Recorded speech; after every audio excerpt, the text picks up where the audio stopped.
Modern Marketing, Bachelor of Commerce, 5th semester, 27th session. I am Maitri B, Assistant Professor in Commerce, Department of College of Education, Karnataka. In session 26, we have learned the different stages of product life cycle. So now let us brush up whatever we have learned in the previous session. Introduction, growth, maturity and decline are the 4 stages every product passes through its life cycle. So during the introduction stage, a new product is first brought to the market and often before it has been fully proved out technically in all respects. Sales are low and creep along slowly.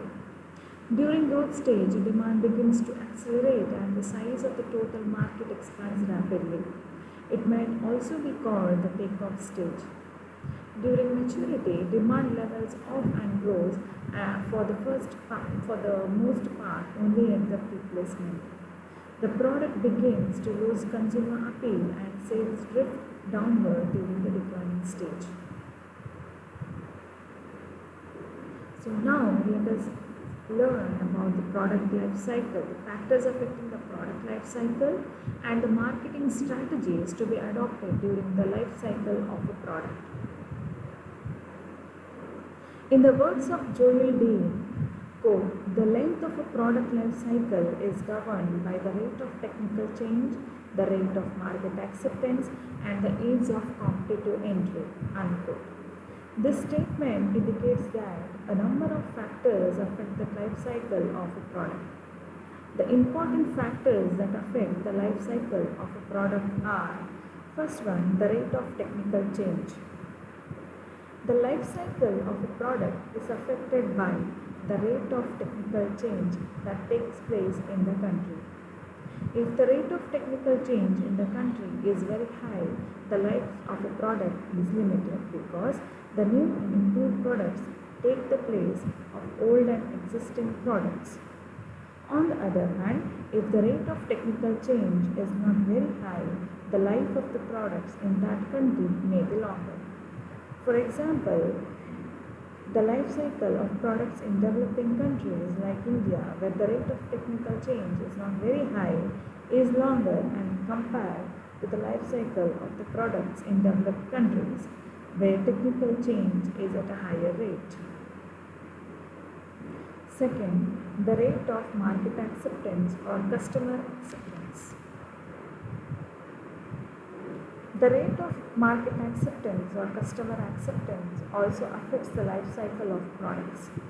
If the rate of market acceptance is high, the life cycle of products in that country will be limited. This is because the customers will accept the new products quickly or immediately whenever introduced, and so the existing products will soon have to go out of the market.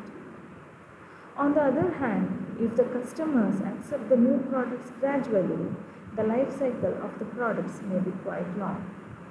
For example, in India, the market acceptance is very low and so the life of the products is very long. The third one is the ease of competitive entry. The ease of competitive entry in the market also affects the life cycle of the products. If the entry of competitors is easy, the life of the products will be shorter as new and the new products will enter the market. On the other hand, if the entry of the competitors is not easy, the life cycle of the products will be longer. The fourth one, protection by patents.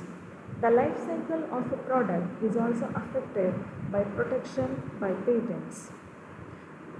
The life cycle of the products will be fairly long if they are protected by patents and if the patents are registered. On the other hand, if the products are not patented, their life cycle will be short. Fifth is the risk-bearing capacity of the enterprise. The risk-bearing capacity of the enterprise also influences the life cycle of its products. If an enterprise has a risk-bearing capacity, it can face the challenge of the market very effectively. It can spend more money on advertising and sales promotion to meet the competition in the market. So it can keep its products alive in the market for a long period. But an enterprise which has a no risk-bearing capacity may fail to face the challenge of the market. It has to withdraw its products from the market when it faces heavy risk. In such a case, the life cycle of the products will be shorter. Next is the economic and managerial forces of the enterprise. The economic and managerial forces of the enterprise also influence the life cycle of a product. The enterprises which have strong economic and managerial forces can keep their products alive in the market, and so the life cycle of their products will be longer. On the other hand, the life cycle of the products of those enterprises which have weak economic and managerial forces will be short. The last is the goodwill or image of the enterprise. The goodwill or image of the enterprise will also affect the life cycle of the products. If an enterprise has goodwill or image in the market as the producer of good quality products, its products will last longer in the market. On the other hand, the products of those enterprises whose goodwill or image in the market is not good, it will not last longer. Next, let us study about the marketing strategies to be adopted during the life cycle of a product.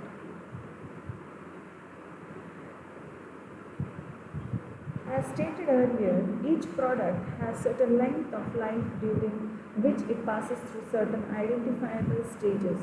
The period of stay of a product in the market differs from the product to product owing to several factors.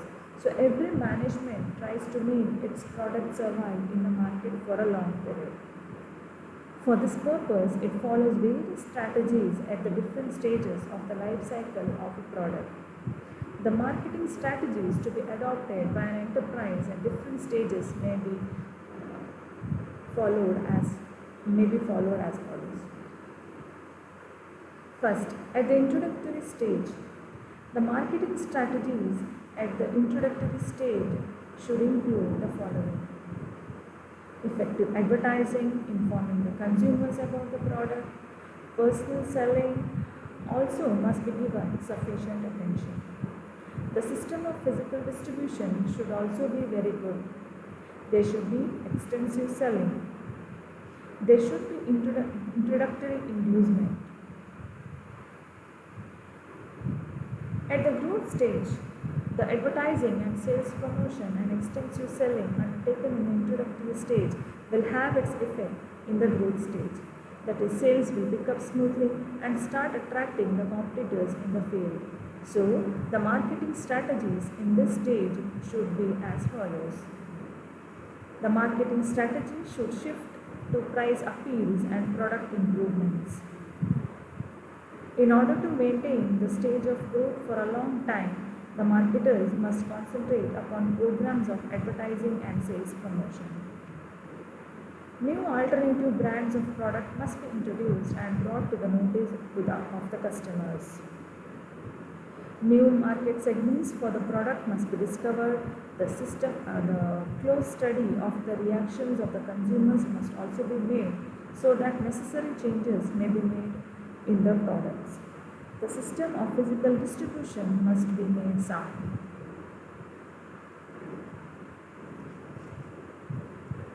Next, at the maturity stage. The maturity stage is a challenge to the marketer which must be faced with strong determination and concrete efforts. The marketing strategies during this stage should include the following. The marketer must change his marketing strategies, policies and programs keeping in view the changing circumstances in the market. The marketer must also keep close watch upon the policies and strategies of his competitors.